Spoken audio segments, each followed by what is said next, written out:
ನಗರಾಭಿವೃದ್ಧಿ ಸಚಿವರಾದ ಡಾಕ್ಟರ್ ಯತೀಂದ್ರ ಸಿದ್ದರಾಮಯ್ಯ ಇಂದು ಗೃಹ ಕಚೇರಿ ಕಾವೇರಿಯಲ್ಲಿ ನಡೆದ ಸ್ವಚ್ಛ ಭಾರತ್ ಮಿಷನ್ 2.0 ಉನ್ನತ ಮಟ್ಟದ ಪ್ರಗತಿ ಪರಿಶೀಲನಾ ಸಭೆ ನಡೆಸಿದರು.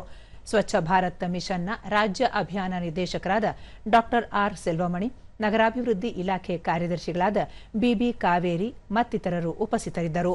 ಸಭೆಯಲ್ಲಿ ಸಚಿವರು ದಾವಣಗೆರೆ ನಗರದಲ್ಲಿ 100% ಕಸ ವಿಂಗಡಣೆ ಯಶಸ್ವಿಯಾಗಿ ನಡೆಯುತ್ತಿದೆ, ಸಾರ್ವಜನಿಕರು ಮನೆಗಳಲ್ಲೇ ಹಸಿ ಹಾಗೂ ಒಣ ಕಸವನ್ನು ಬೇರ್ಪಡಿಸಿ ನೀಡುತ್ತಿದ್ದಾರೆ, ದಾವಣಗೆರೆಯಲ್ಲಿ ಇದು ಸಾಧ್ಯವಾಗುತ್ತದೆ ಎಂದಾದರೆ ರಾಜ್ಯದ ಇತರೆ ನಗರಗಳಲ್ಲಿಯೂ ಈ ಮಾದರಿಯನ್ನು ತಕ್ಷಣದಿಂದಲೇ ಜಾರಿಗೆ ತರಬೇಕು ಎಂದು ಪ್ರತಿಪಾದಿಸಿದರು.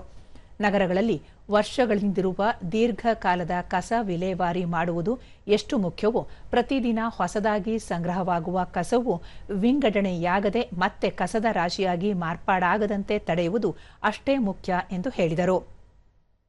ಕಸ ವಿಲೇವಾರಿಗೆ ಶಾಶ್ವತ ಪರಿಹಾರ ಕಂಡುಕೊಳ್ಳಲು ತ್ಯಾಜ್ಯದಿಂದ ವಿದ್ಯುತ್ ತಯಾರಿಸುವ ತಂತ್ರಜ್ಞಾನ ಮತ್ತು ಯೋಜನೆಗಳ ಸಾಧ್ಯತೆಗಳನ್ನು ವಿಸ್ತೃತವಾಗಿ ಪರಿಶೀಲಿಸಬೇಕು.